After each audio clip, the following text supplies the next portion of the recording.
set.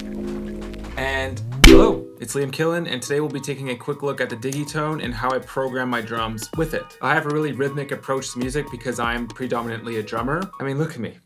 Look at this guy. You're such a drummer. I like to sort of think in checkpoints when I program my drums, and this approach will just give you a really solid roadmap before you actually even start programming your melodic parts. LK, Digitone, let's do this. So here we have the Digitone. I'm currently on a new project. The very first thing we'll do is create what's called a sound pool. So this is just one way that you could create a drum beat by fully sequencing it, and this is the way that I use most. Hit Save Project, weirdly, go to Sounds, Sound Manager, and then you have a bunch of sounds to choose from. From there, hit left, go down to Filter, and you could choose the instrument that you want to filter. I'll start by filtering kick, and so now we have all these kick sounds to choose from. Donk kick, I like that, so I'm gonna hit yes on that. Deep kick, yes. Crunchy kick.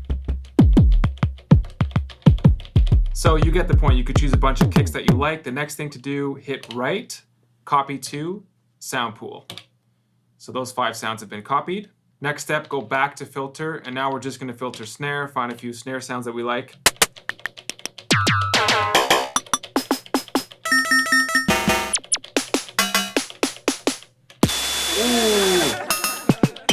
Hip snare, I always use that one.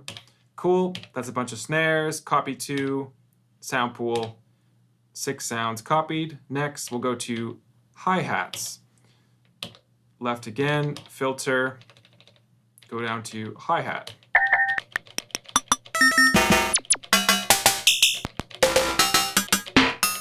These aren't hi-hats. So weirdly, it's giving me kicks, snares that I guess sort of sound like hi-hats. But anyways, we're gonna go down to hi-hats. You can see it there.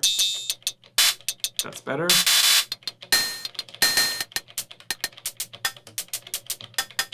We'll do that again one last time with perks. Tom, yes. Ride. That's really dissonant sounding. Click. Okay, cool. That's good enough for now. Copy to sound pool. So now we've got all those sounds to choose from. Next, we'll actually program the drum beat. So we're gonna go back to the synth page right here. I'm currently at 120 BPM right there. If you'd like to change that, tap tempo and you could change it here.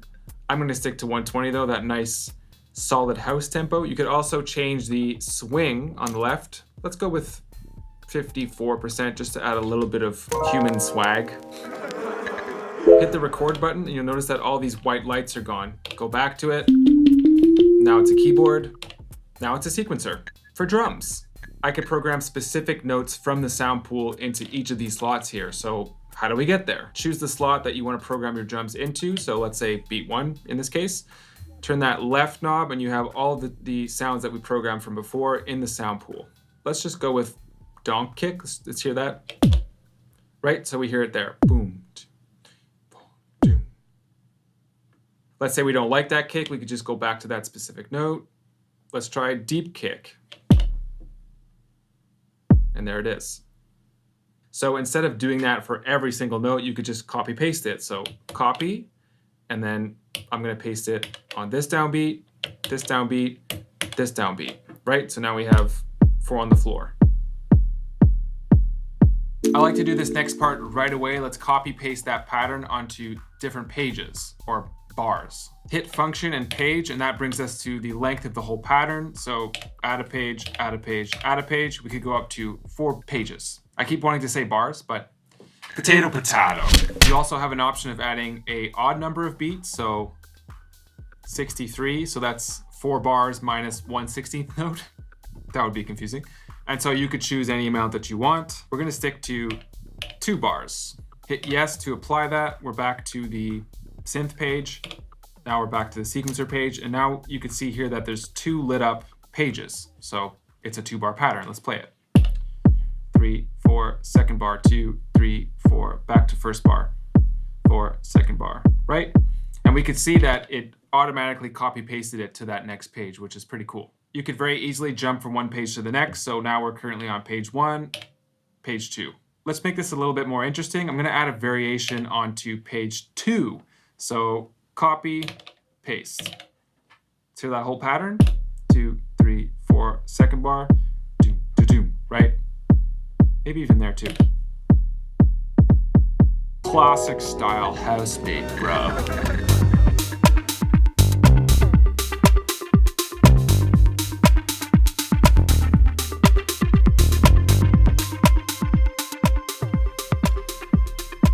I want some right? So same thing, back to the sequencer. These are on all of the upbeats. So hit a note, twist that left knob, and we're gonna find some hi-hats that may work. Let's try this. Thin hi-hat.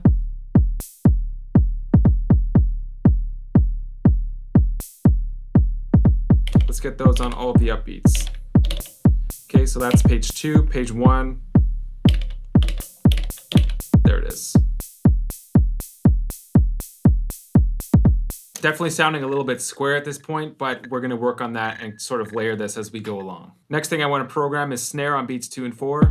Cats, cats, cats, cats, cats, right? Cats. And so we've actually run into an issue here because these beats 2 and 4 are already being used by the kick. So we have to find a way around this, and there is a way around it, which is great. So I want my snare to sound here, the slot after. I'm gonna choose a snare. Hip snare, let's try that. Okay, and then hit that note once again, make sure you're holding on it, and you can move it a 16th note over. Right, and if you want, you can mess with the micro timing, so it could be slightly off, give it more of a human feel. Right, so that's way off. Let's make it metronomic. We've run into another issue here. You can see that the snare drum is actually canceling out the kick drum now. To fix that, hit the note that you want, trig, and we're gonna actually tune it differently. So now it's tuned to C, C sharp, whatever you want. Let's choose E. Right, so now it sounds at the same time. I'm gonna copy paste this, and one thing to remember is that you're copy pasting the micro timing as well. Hip snare, copy, paste. Same thing here, paste, paste. And you know what? I'm actually gonna move this back to regular timing just to add a little bit of variation. Let's hear it.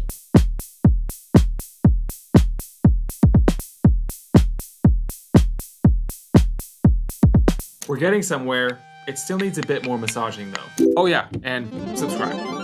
Next, we'll find some ghost notey type things to add in between this foundation. This next part is sort of the icing on the cake for this whole beat, but it's also like the most important thing in terms of polishing up your beats and making them stand out. If you hit amp, this is where you could change ADSR, drive, pan, and volume of each specific note. This part is really, really important.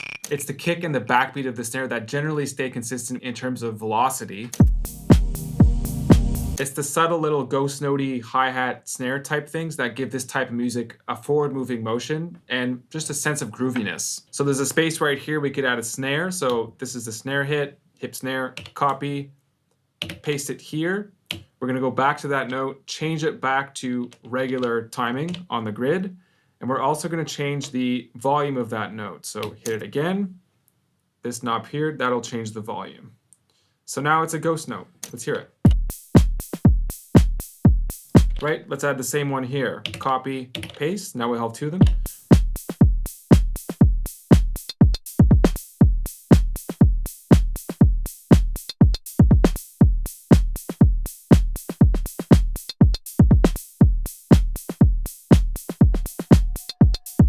So what if you wanted to enter into a section that was maybe less intense or felt more like a transition section? A go-to would be to drop the kick, which is exactly what we're gonna do, using a different pattern. Hitting the pattern button gives you access to patterns which can easily be copy or pasted. Pattern, copy, and then same thing, paste. There it is. We'll head down to pattern 9 and simply just take the kick out, which is on all of the downbeats, right? There it is.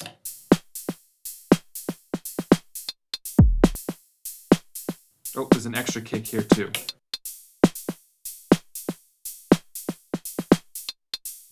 And so here's what that transition would sound like. So I'm back on pattern 1. Let's hit play.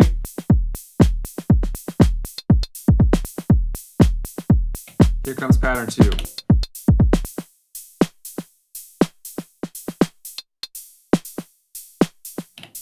Back into it. 3, 4.